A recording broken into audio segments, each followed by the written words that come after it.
એટલો ઉદાસ કેમ હોય છે? લગ્ન તૂટી ગયું કે મોબાઈલ તૂટી ગયો? બંને નહીં યાર, અહીં કામ જ નથી, ખેતીમાં આવકો છે, રોજગાર નથી. હા, હું તો શહેર જવાનો છું.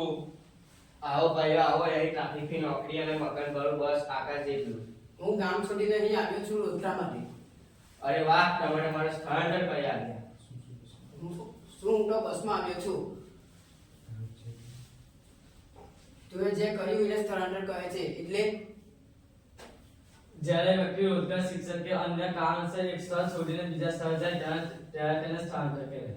એટલે રમેશ ગામ માંથી શહેરમાં આવ્યો એટલે સ્થળાંતર. હા, અને જો વિદેશમાં કરે તો આંતરરાષ્ટ્રીય સ્થળાંતર. અત્યારે જ આપણે એક નાટક જોયું કે વ્યક્તિ એક સ્થળેથી બીજા સ્થળે કાયમ માટે અને લાંબા ગાળાનો વસવાટ કરે છે. જીવન ધોરણ માટે, શિક્ષણ માટે અને આરોગ્યની સગવડો માટે એને સ્થળાંતર કહેવામાં આવે છે. અને સ્થળાંતર જુઓ કે ગામ વચ્ચે થઈ શકે, શહેર વચ્ચે થાય છે, ગામથી શહેરમાં થઈ શકે અને શહેરથી ગામમાં પણ સ્થળાંતર થાય છે.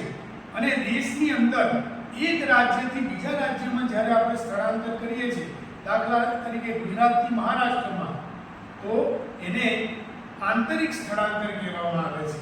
અને દેશની બહાર ભારતથી અમેરિકામાં જઈએ આપણે, એ સ્થળાંતરને આંતરરાષ્ટ્રીય સ્થળાંતર કહેવામાં આવે છે. સમજાયું ને વિદ્યાર્થી મિત્રો?